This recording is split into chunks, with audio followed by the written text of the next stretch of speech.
Yesus Kristus, kami bersyukur Tuhan, pagi hari ini adalah hari pelantikan dan penghabisan bagi Gembala Sidang, dan sebentar lagi kami hendak mendengarkan sebagian dari firman-Mu Tuhan, karena hanya firman Tuhan yang bisa merubah kehidupan manusia, ya, dari kurang baik menjadi lebih baik dan melakukan kehendak-Mu Bapa di sorga.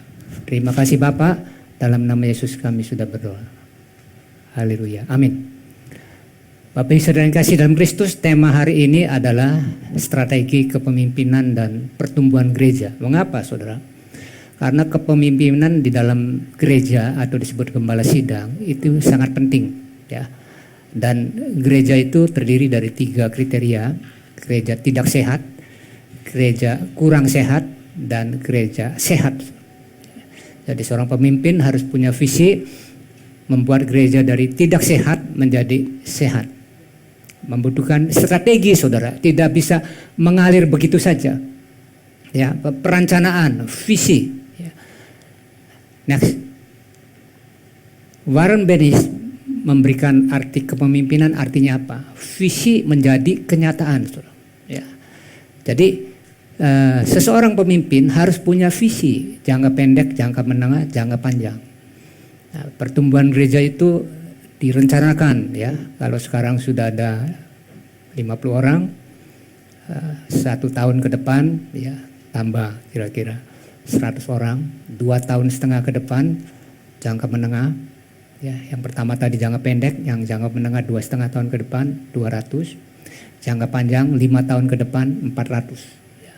Bersifat multiplikasi, dan visi itu harus dibuat kenyataan saudara, ya. Tanpa visi pelayanannya tidak maksimal. Saudara lihat gereja-gereja besar, Stephen Tong membangun di Kemayoran, ya, kapasitas 5.000 kursi, Yakob Nahuai membangun Mawar Saron 10.000 kursi, Alex Abraham Tanusaputra di Surabaya 30.000 kursi. Itu semua dari visi saudara, ya, perencanaan. Di dalam Oswald Sanders, kepemimpinan artinya pengaruh saudara, mempengaruhi orang supaya menjadi pengikutnya. Jadi kalau pemimpin hanya berdiam diri bisu, tidak akan berkembang gerejanya, ya. Dia harus mempengaruhi orang lain. Saya kasih contoh nih, kenyataan. Saya punya rumah kompleks di Pulau Mas saudara. Itu ada kompleks perumahan, ya. Tetangga saya itu ada konglomerat, ya, agama Katolik. Terus dia ngobrol sama saya, Pak Gunadi, saya di bidang sarang burung, ya. Dia punya sarang burung kira-kira 150 lokasi sarang burung. Itu penghasilannya satu sarang burung dalam 2 bulan itu satunya 50 juta. Jadi 7,5 miliar per bulan saudara, ya. Sedangkan dia sudah punya bertahun-tahun, ya. Sampai punya mall segala macam. Terus dia cerita, saya ikut tour ke Yerusalem, ya. Serombongan dengan pendeta Yakob Nahuai. Di dalam kapal saya duduk berendeng sama dia, kapal terbang sampai Yerusalem. Itu Yakob Nahuai memberikan servis pada saya, mempengaruhi saya. Tasnya itu waktu dia di airport diambilin saudara, ya. Udah sampai Yerusalem dibawain sama pendetanya, padahal baru kenal. Terus ngobrol, tidurnya dalam satu hotel nggak jauh, ya, diberikan servis sehingga dia simpati, kok ini pendeta baik amat, ya. Sedangkan di gereja gua dulu kok kenapa pendetanya nggak begini, cuek aja, kalau ini kok kenapa baik, kasih gitu. Lama-lama ngobrol, ya, pokoknya dibantu terus, direndengin terus gitu, ya. Itu yang disebut mempengaruhi orang lain saudara, ya. Sehingga cerita gimana Pak, udah singkat kita pulang ke Jakarta. Terus minggu depan hari Sabtunya dia telepon saya, ayo Pak Otong datang ke gereja saya, ya. Begitu dia datang disambut saudara, ya, duduk depan, silakan. Lama-lama dia bilang, kok firmannya enak nih, ya, firmannya enak. Kok gereja lama saya firmannya nggak enak, ya, pujiannya enak, penyembahannya enak. Ya sudah, akhirnya dia masuk situ saudara. Masuk situ, dirangkul lagi, diangkat panitia pembangunan, dirangkul lagi, diangkat bendahara umum. Coba, sudah gitu, terus dia bilang, izin gereja saya urus. Kebetulan dia kenal baik dengan timnya Pak Sutioso waktu itu. Ya, jadi dia urus, membutuhkan biaya 100 juta. Terus saya keluar sendiri karena karakter pendetanya ini yang penuh kasih. Tanpa diminta, saudara. Ya, jadi karakter itu membuat orang kesengsem, saudara. Ya, jadi dia keluar 100. Dia sendiri itu. Coba. Jadi gereja membutuhkan teamwork, saudara. Ya, orang-orang yang mau bicara bukan bicara teologi kemakmuran, orang-orang yang berjiwa memberi, saudara. Ya, kalau ada teamwork yang memberi banyak akan sehat. Karena gereja butuh dana penginjilan, saudara. Ya, itulah yang disebut kepemimpinan. Ya, mempunyai pengaruh sehingga banyak pengaruhnya, sehingga banyak pengikutnya, saudara. Ya, tapi kalau Anda bisu, omong kosong. Kalau Anda gerejanya bisa bertumbuh, saudara. Ya, jadi hati-hati, saudara. Ya, kasih karunia anugerah, puji Tuhan, peranan Tuhan, puji Tuhan, berdaulat tanpa Tuhan kita nol. Tetapi manusianya juga, saudara, harus mempertanggungjawabkan, harus apologetika, saudara, memaparkan bahwa setelah kita terima Yesus itu apa sebetulnya tugas dan tujuan kita menjadi orang Kristen. Nah, nanti berseri, tapi kala ini saya akan bahas dalam segi bagaimana supaya gereja bertumbuh harus mempunyai strategi, saudara. Ya, Anda pernah baca karangan buku Rick Warren, ya, itu 30 juta kopi dia laku. Kalau dia dapat royalti satu buku $3 aja, 90 juta US dollar, saudara. Bayangkan berapa ratus miliar, ya. Itulah, ya. Nah, ini yang kedua, pertumbuhan gereja core value, jadi nilai. Seseorang itu akan berguna, saudara, jika lo mempunyai nilai. Nilai itu kualitas, ya. Nilai itu track record, nilai itu jejak rekam, ya.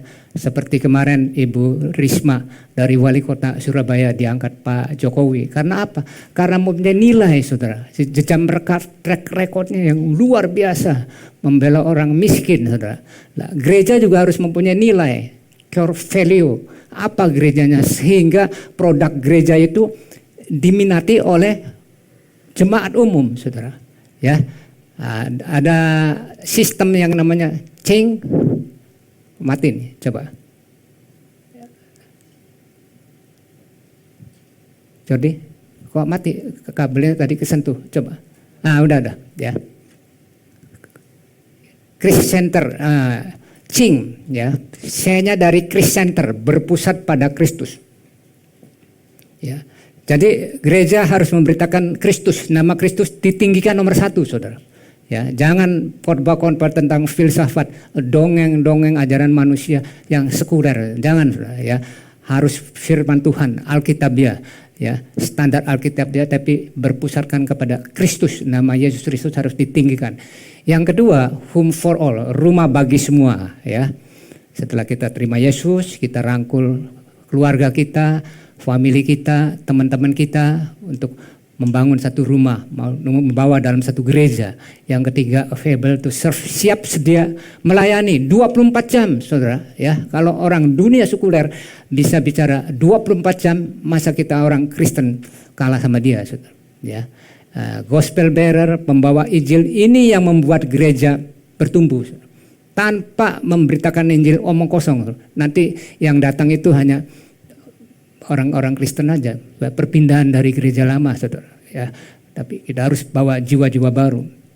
Excellent in all we do, melakukan yang terbaik, saudara. Ya, seperti tadi kesaksian seorang salesman hotel, dia lakukan yang terbaik sampai dia berkorban. Bayangkan kalau dia begadang, saudara, tidur di bangku, sedangkan tempat tidur dia serahkan kepada orang lain. Nah, itu melakukan yang terbaik, ya, pikul salib. Yang terakhir, finishing well, penerapan tegas. Ini yang berguguran, saudara. Saya pernah baca buku dari Amerika, finishing well, di antara 323.000 gereja di Amerika itu hanya 12% yang bertahan finishing well. Ya, para gembala sidangnya, para pimpinannya, saudara. Ya. Christ Center berpusat pada Kristus. Langkah pertama menerima anugerah Kristus. Di dalam Kristus ada hidup dan terang. Di dalam Dia ada hidup, dan hidup adalah terang manusia, saudara. Ya, berarti di dalam Kristuslah satu-satunya ada satu kehidupan dan terang. Yang dulu kita dalam kegelapan, dulu kita dalam hidup dalam dosa, turunan yang dari Adam dan Hawa. Tapi setelah terima Kristus, kita menjadi hidup, dan hidup itu adalah terang. Dosa kita diampuni, ditebus, dan kita menjadi hidup dan terang. Kristus adalah sumber kehidupan dan sumber terang. Sumber kehidupan artinya pembawa kehidupan, saudara.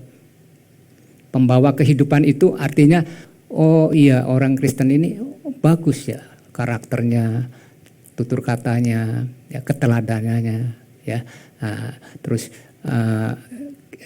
itunya apa, yang terutama etika dan moralnya. Yang kedua, saudara, itu pembawa terang. Terang ini memancarkan cinta kasih Kristus, ya, memancarkan kekuatan Injil, ya, bahwa manusia itu berdosa, harus bertobat, ya, dan harus menerima Kristus sebagai juru selamat, dan dia akan berubah lagi menjadi terang, saudara. Itu yang disebut sumber terang. Ilustrasinya begini, saudara. Ada satu tour guide membawa rombongan, ya, di Cina, 50 turis menuju ke satu tempat untuk melihat satu lokasi yang alam budaya yang bagus. Tibalah saatnya pada suatu terowongan, tiba-tiba di tengah-tengah jalan terowongan itu mati gelap sehingga bus itu berhenti, semua ada dalam keadaan gelap. Nah, tidak ada satu pun juga yang berani ngomong. Tiba-tiba nongol satu orang, pembawa terang. Dia berdiri, jangan khawatir, saya adalah tour guide, ya, saya membawa baterai senter, Anda tenang saja, ya, nanti keluar pelan-pelan sembari menunggu senternya dinyalakan. Itulah, saudara, pembawa terang, ya. Jadi proaktif, saudara, ya, memberitakan terang, kabar baik yang disebut pembawa terang. Dengan catatan di dalam Kristus, saudara, ya. Itulah keistimewaan kita berpusatkan kepada Kristus. Next.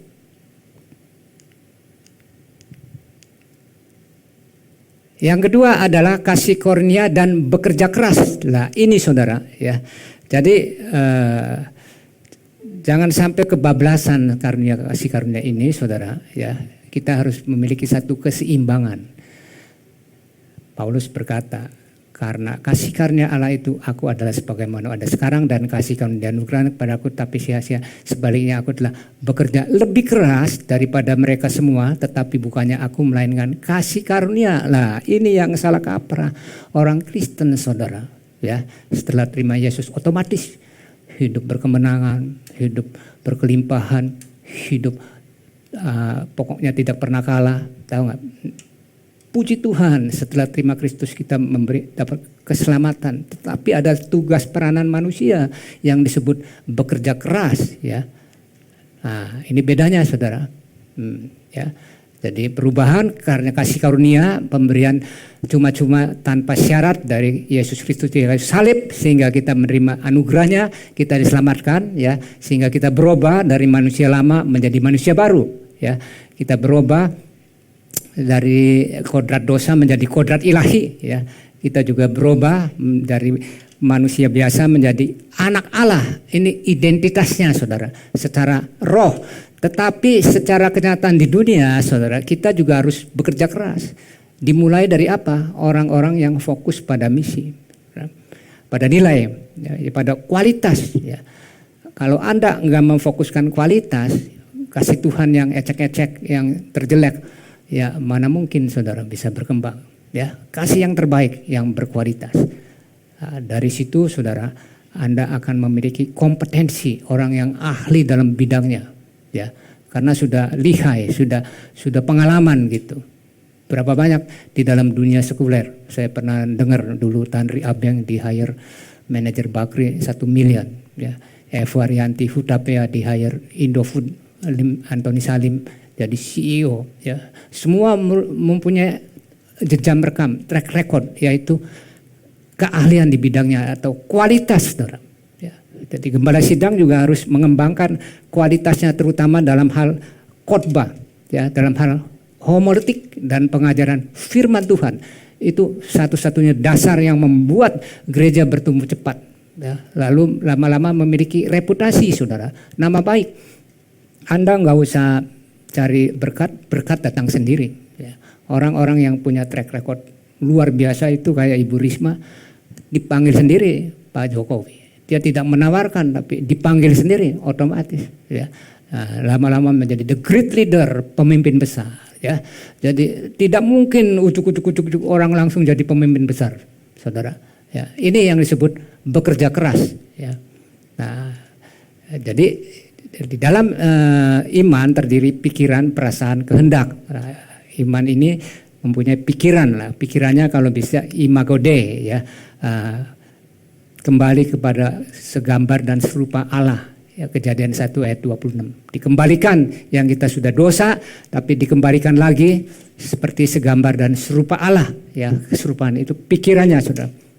Dan kedua, perasaan, emosi memiliki satu penguasaan diri, saudara. Itu satu-satunya yang disebut kehendak bebas. Ya, jadi kalau Anda bisa menguasai dirinya, saudara, ya, ada orang yang mendendam saudara, ada orang yang saudara benci, akar kepahitan, ampunilah dengan kasih, saudara. Karena kasih inilah dasar utama penguasaan diri. Nah, kehendaknya, saudara, ya, kehendaknya itu adalah Yesus berkata, makanan kita melakukan kehendak Bapa di sorga. Ini, saudara, program Tuhan, rencana Tuhan menyelamatkan seluruh isi dunia, saudara. Ya, inilah yang kita harus pikirkan, program Gembala Sidang, yaitu programnya Tuhan, rencana Tuhan, ya, mencari jiwa-jiwa baru, penginjilan sehari-hari, saudara. Nah, kalau ini tiga-tiganya diisi terus kontinu dengan perkara-perkara di atas dan perkara-perkara di bawah sesama manusia, maka gereja akan bertumbuh sehat. Ya, next. Nah, kreatif ini ada seorang pedagang pisang, ya. Dia konsultasi sama teman saya, ahli coaching di UKM. Dia bilang, pedagang pisang ini saya jual pisang 2.500, pakai gula pasir murah, bungkusnya asal aja, daun, ya. Tapi nggak laku-laku, bahkan mau bangkrut. Akhirnya di coaching, saudara, next, di coaching dia ganti, kamu ganti bungkusnya jadi 4 plastik yang transparan, strawberry, pandan, vanila, dan coklat, ya. Kamu ganti bungkusnya dan gula pasirnya berkualitas, pisangnya berkualitas, harganya dinaikin 5.000, ya. Akhirnya laku keras, ya, sampai buka lagi franchise, buka lagi franchise, buka lagi franchise. Karena apa? Kreatif, kerja keras, press kreatif. Ya, coba kalau pemalas, ya, ini jempol. Jempol itu champion. Ini yang disebut berkualitas, ya, yang berkemenangan, berkelimpahan. 4-nya ini dimulai dari kejahatan. Ya, orang kalau malas, dimulai dari malas. Kalau malas jadi orang bodoh. Malas, mau belajar nggak mau, baca Alkitab nggak mau, ya, malas saja. Akhirnya jadi bodoh. Nah, kalau udah jadi bodoh, nganggur, nggak ada yang pakai, saudara. Seluruh perusahaan menerima pegawai itu lihat kurikulum vitae, ya, track recordnya apa. Ya, kalau ini nggak ada, nganggur. Nah, kalau orang nganggur, perut kan lapar, mau makan, mau nggak mau jadi garong, jadi maling, jadi copet, jadi orang jahat, ya. Nah, itu nih hukum dunia, saudara. Nah, jadi kita harus bekerja keras plus kreatif. Orang Kristen harus bekerja keras plus kreatif. Nah, kalau orang malas, coba pergi pagi, pulang petang, penghasilan pas-pasan, potong pinjaman, langsung pingsan, saudara. Ya, hati-hati, saudara. Ya, home for all, bagi semua. Jadi Tuhan juga berkata, lalu kata Tuhan itu pada hambanya, pergilah ke semua jalan dan paksalah orang yang masuk karena rumahku harus penuh. Waktu itu Tuhan berkata, kamu kirim undangan ini kepada orang Israel, ya, orang Yahudi, ya, terutama.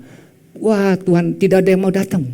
Ya sudah, kalau gitu pakai semua orang-orang yang miskin, yang semua datang. Jadi dari rumah dulu, saudara, dimulai, ya. Next. Nah, ibadah itu artinya apa? Perbuatan untuk menyatakan bakti kepada Allah yang didasari ketaatan, mengajarkan perintahnya dan menjauhi larangannya. Lah, kita harus membangkitkan ibadah, saudara. Jangan sampai orang diselamatkan tidak membawa keluarganya. Contoh nih, suami istri punya anak 2, ya. Suaminya diselamatkan, ya. Jadi dia artinya itu datang waktu itu jalan-jalan dari rumah menuju pasar, sampai pasar ada sumur, dia suami, istri, anak dan istrinya jatuh semua ke dalam. Nah, akhirnya suaminya berteriak, tolong, tolong, tolong. Datang seorang penolong, kasih tali, suaminya ditarik ke atas, selamat. Tapi di situ suaminya bertanggung jawab, dia tolongin satu-satu, istrinya naik lagi, anaknya naik lagi. Itulah saudara yang disebut rumah Tuhan, ya. Dari suaminya, istrinya, familinya, kita ajak semua. Karena apa? Apa pentingnya ibadah? Nih, saudara. Janganlah kita menjauhkan diri dari pertemuan-pertemuan ibadah kita seperti dibiasakan oleh beberapa orang, tapi marilah kita saling menasihati dan makin giat melakukan menjelang hari Tuhan yang mendekat. Itulah saudara pentingnya home bearer, rumah Tuhan, ya. Kita bangkitkan semangat itu. Next. Nah, ada 2 cara. Yang satu pakai konvensional seperti kupu-kupu, nangkepnya ini satu-satu. Ini lama saudara, ya. Cari jiwa satu-satu itu lama. Nah, yang kedua coba. Nah, ini rumah kupu kreatif. Jadi kita sediakan rumah. Nah, apa kesukaan kupu-kupu ini, ya? Umpama tumbuh-tumbuhan atau apa kita taruh sehingga ratusan kupu-kupu datang sendiri, saudara. Lah ini yang akhirnya gereja besar sampai 20.000 orang kebaktian datang sendiri tanpa diperintah, saudara. Ini yang disebut kreatif. Lah ini yang disebut Paulus kerja keras plus kasih karunia. Lah kalau ininya dibunuh, ya bagaimana saudara gereja bisa bertumbuh? Next. Jadi ibadah sejati, ya, saatnya akan datang dan sudah tiba bahwa penyembah yang benar akan menyembah Bapa dalam roh dan kebenaran, sebab Bapa mengendaki penyembah yang benar. Jadi di dalam ibadah itu harus syaratnya adalah menyembah dalam roh dan kebenaran. Roh itu adalah membangun hubungan roh dengan worship, pujian, penyembahan, dan kebenaran itu firman Tuhan. Jadi syaratnya hanya 2, saudara. Pujian dan penyembahan dan pengajaran firman Tuhan yang menarik orang kepada gereja, saudara. Ya, ini Yesus sendiri yang ngomong. Next. Apa itu? Namanya warta gereja. Ya, Anda harus beda dengan gereja lain. Kalau kita lihat worship, pujian GBI Betani, saudara, luar biasa. Tahun 1990 masuk ke Jakarta melalui Paniko di gedung Karsa Pemuda. Saya datang, saya lihat luar biasa. Gereja-gereja lain tidak ada pujian penyembahnya kayak dia. Semua yang dibangun 50 tahun, 60 tahun bertumbuhnya pas Senin Kemis, begitu dia masuk dalam 1-2 tahun, naiknya itu luar biasa, saudara, ya. Penuh sekali sampai di mana-mana buka. Yang tradisional gereja yang lama nggak punya sistem baru begini, ya lama berkembangnya. Nah, kedua pengajaran gereja Reform Injili Indonesia, Stephen Tong, saudara lihat di mana-mana dia punya konsep tersendiri, reform, ya. Pendetanya dari dia sendiri, dari luar nggak boleh, dengan ketat pengajaran bertumbuh. Ketiga, kesembuhan ilahi, ya terlepas Anda percaya atau tidak, tapi faktanya gereja Tiberias di bawah pimpinan Pariaji itu di mana-mana semua penuh luar biasa. Bahkan ada teman saya menyaksikan tiap tahun di Stadion Utama Senayan dengan kapasitas 200.000 orang hadir bertahun-tahun, saudara, puluhan tahun, ya. Anak sekolah minggu GSCA, saya punya teman ngobrol sama saya bilang, bro, gereja di mana? Di GSCA Gedung Kenanga. Loh, gimana? Enak? Wah, enak. Anak saya itu kalau saya ibadah ada tempat sekolah minggu, dikasih komik gratis, dikasih segala macam audio, animasi, segala macam, jadi betah. Jadi nggak mau keluar gereja lain, nggak mau. Saya tetap di sini aja karena anak saya betah. Jadi CMC harus punya warna sendiri nih. Yang pertama tadi roh dan kebenaran, pengajaran dan pujian, saudara. Itu yang diutamakan.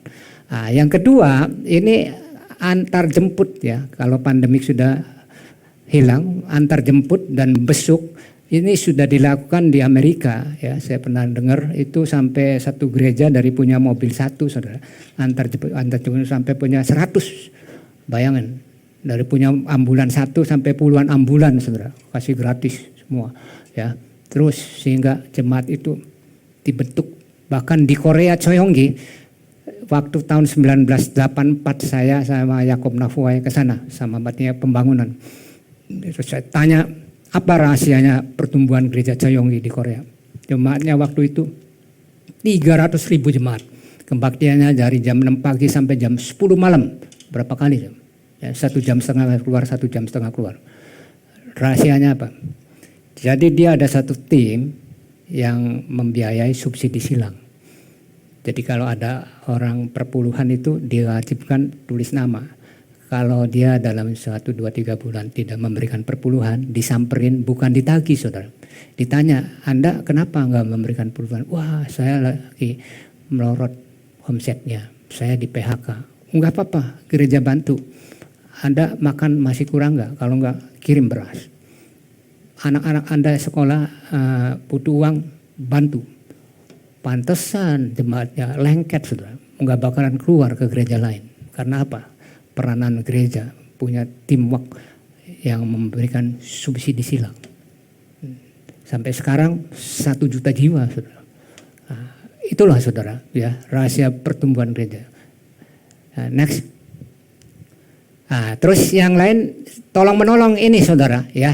Jadi kita ini dulu kisah para rasul itu luar biasa. Makanya kalau dalam satu gereja punya teamwork, saling tolong menolong, ya. Bukan saja dalam tim pujian, penyembahan, doa, tapi dalam hal keuangan, saudara, ya, yang saling berkorban, waduh, gereja itu akan bertumbuh, ya, dengan sendirinya. Karena gembala sidang tidak bisa one man show, saudara, ya, harus ditopang oleh tim pengembalaan itu. Ya. Terus next, pembawa Injil, ya. Pergilah, berdirilah di bait Allah dan beritakanlah seluruh firman hidup itu kepada orang banyak. Beritakanlah firman, siap sedialah baik atau tidak baik. Waktunya nyatakanlah apa yang salah. Tegurlah dan nasihat dengan segala kesabaran dan pengajaran. Ini senjata utama, ini firman Tuhan, saudara. Ya, firman Tuhan ini karena merubah orang, ya, tabiat, karakter, segala macam kebijaksanaan, wisdom, ya, dari firman Tuhan. Itulah yang kita harus sampaikan, saudara, ya, standar firman Tuhan. Jangan sampai keluar dari Alkitab dan jangan sampai salah tafsir, ya. Pemimpin Kristen ini beda dengan pemimpin dunia. Karena pemimpin Kristen ini membawa orang untuk diselamatkan, ya, menuju hidup kekekalan. Kalau pengajarannya salah, jadi bisa melengsar, jadi menyesatkan, saudara. Jadi sentralnya di dalam penginjilan itu firman Tuhan, ya. Membaca, merenungkan, mempraktekkan dan membagikan. Next. Nah, itulah yang sehari-hari harus diajarkan kepada jemaat. Nah, ini ada yang terbaik.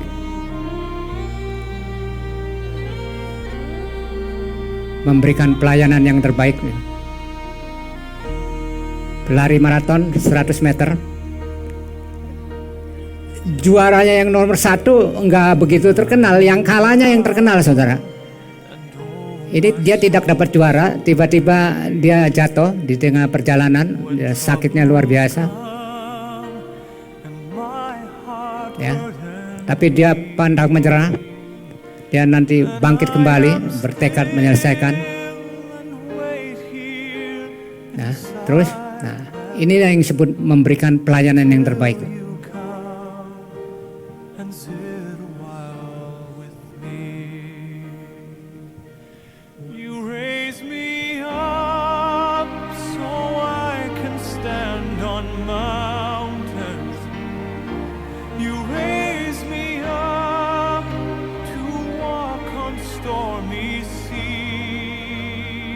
Nah, ini orang tuanya, ayahnya, ya.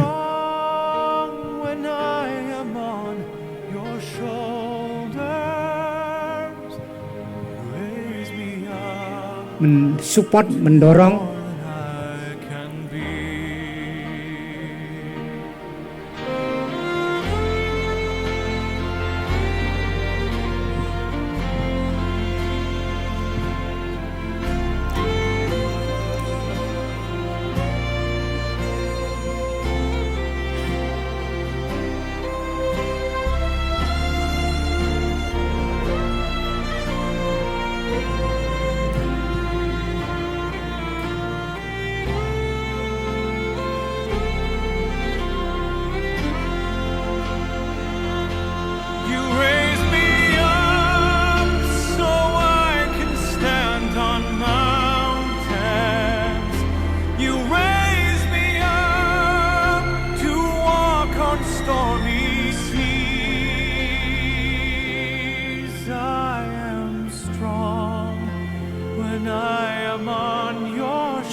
You raise me up so I can stand on mountains.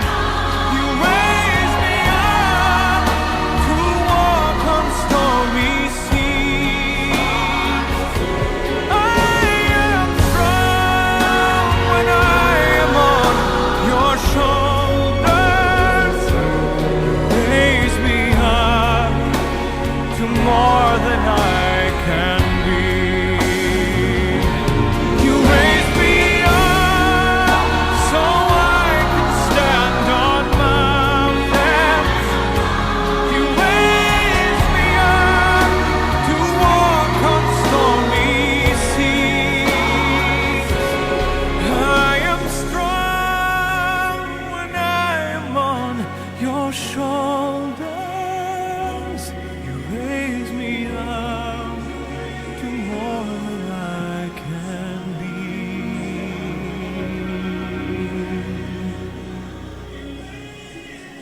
You raise me up to more than I can be.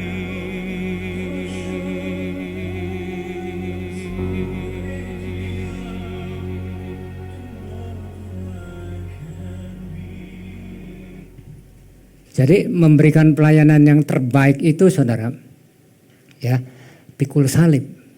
Saya tidak pernah melihat 11 rasul-rasul itu hidupnya kemakmuran, menderita semua, ya, sengsara semua, saudara, ya. Tapi dia menyediakan yang terbaik untuk Tuhan. Yang terakhir adalah kasih, ya. Jadi kasih ini adalah memberikan pelayanan yang terbaik, saudara. Tanpa kasih ibarat gong berkumandang dan berkemerincing. Saya nantang pada orang-orang hipokris. Saya bilang, oke, Anda berfokus pada Kristus bagus, kemenangan, tapi buktikan juga dengan kasih dong. Ya, kasih kepada sesama manusia, kepedulian sosial, ya, terus menolong orang, membantu orang, ya, memberikan tumpangan, mengulurkan uangnya, saudara. Itu yang penting. Bahkan di situ, sekalipun aku mempunyai karunia untuk bernubuat dan aku mengetahui segala rahasia dan memiliki seluruh pengetahuan, dan sekalipun aku memiliki iman yang sempurna untuk menendang gunung, tapi jika aku tidak punya kasih, aku sama sekali tidak berguna, saudara. Ya, jadi itulah, saudara, ya, kita harus mengasihi kepada sesama manusia. Next. Nah, ini yang terakhir, menyelesaikan tugas yang terakhir, finishing well, 2 Timotius 4 ayat 7. Aku telah mengakhiri pertandingan yang baik, aku telah mencapai garis akhir, dan aku telah memelihara iman. Next. Billy Graham, saudara, ya, next. Punya teman, yang satu Ben Clifford dan satu Chuck Clampton. Tiga-tiganya ini waktu masih muda, KKR bersama-sama, luar biasa, saudara, karismanya, ya. Nah, yang kedua ini Brown Clifford, lama-lama mungkin khotbahnya nggak laku, tidak disukai pelayanannya, sepi, jadi akhirnya pelarian, saudara. Ya, umur 30 tahun dia meninggal karena kecanduan alkohol dan sirosis hati. Yang satu lagi Chuck Clampton juga menjelang akhir hidupnya, saudara, ya, tercatat bahwa dia berbalik dari pendirian dan dia orang ateis meninggalkan Tuhan. Hati-hati, saudara. Ya, yang membuat kita daya tahan itu supaya betul-betul lengket itu bagaimana, ya. Next. William Carey, penginjil dari Inggris, datang ke India selama 5 tahun, saudara, dia memberitakan Injil. Hanya satu yang bertobat, ya, hanya satu yang bertobat, dan pada waktu satu next yang bertobat, ya, kepala suku menerima, dia disaksikan oleh kepala sukunya. Anda menerima Yesus, bersaksi di sini, ya, saya bersaksi. Sampai istri sama anaknya tidak mau, saudara, menyangkal, karena kalau ketahuan langsung dibunuh, ya. Tapi dia tetap setia sampai akhir, dan akhirnya lahirlah lagu Mengikut Yesus. Bayangin, 5 tahun menginjil, saudara, hanya satu jiwa. Jadi kalau gereja Anda punya 30 orang jemaat, bersyukurlah, ya. Jangan kecil hati, saudara. William Carey 5 tahun menginjil hanya 1 jiwa. Justru 1 jiwa ini saudara mengakibatkan banyak orang bertobat di sekitarnya. Dan dia lahirnya satu lagu, Mengikut Yesus Keputusanku. Next, musik maju ke depan. Kita nyanyikan bersama. Saudara Fauzan ada. Fauzan, Pendeta Fauzan Sega nggak datang. Ayo Marshall maju ke depan. Inilah lagu yang dilahirkan gara-gara satu orang itu saudara. Ya, dia dengan siap, dia bertobat, mengakui Yesus sebagai Tuhan dan Selamat. Akhirnya timbullah satu gagasan, timbullah satu lagu ini, Mengikut Yesus Tuhan. Dan akhirnya orang itu saudara dibunuh oleh orang yang suku dari situ dibunuh. Ya, tapi dari situlah banyak orang bertobat karena inilah lagunya ini. Ya, mari kita bangkit berdiri, Mengikut Yesus Keputusanku. Ya, nanti Bapak Alex Wijaya maju ke depan, pimpin lagu ini dan pimpin dalam doa.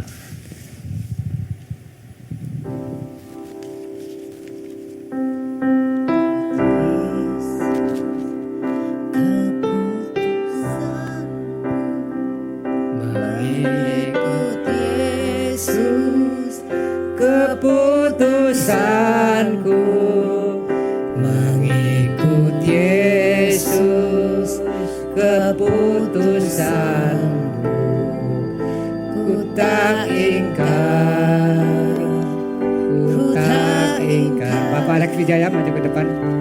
Ku tetap ikut walau sendiri, ku tetap ikut walau sendiri, ku tetap. Mari kita ikatkan tekad kita. Mengikut Yesus ada keputusan yang paling penting. Bukan karena ikut-ikutan, tapi sungguh bahwa anugerah yang Tuhan berikan itu gratis. Karena sudah selesaikan, bukan gratisan, tapi ada suatu nyawa, yaitu Tuhan sendiri katakan. Mari katakan, mengikut Yesus ada keputusan kita masing-masing. Haleluya. Mengikut Yesus keputusan. Haleluya. Mengikut Yesus keputusanku, mengikut Yesus keputusanku. Ku tak ingkar, ku tak ingkar, ku tak ingkar. Sekali lagi katakan, mengikut Yesus sungguh-sungguh dari hati yang terdalam, bahwa Allah begitu mengasihi kita ciptaannya, sehingga dia telah rela berkorban mulai putra yang tunggal. Barang siapa percaya pada tidak binasa, mereka beroleh hidup kekal. Itu satu jaminan yang pasti. Pasti itu salah kasih. Jika kita dipanggil, bukan karena kita hebat, karena Allah begitu mengasihi kita, sehingga kita tekadkan pada siang ini untuk benar-benar sungguh-sungguh mengikut Yesus. Dan kita bawa pribadi kita dan keluarga kita dan orang-orang yang kita layani. Jangan pernah menyerah apapun juga.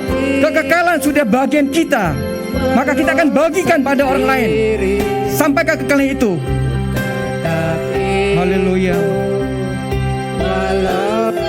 Tetapkan hati kita siang hari ini. Setiap kita dipanggil, itu satu anugerah yang luar biasa. Jangan sia-siakan.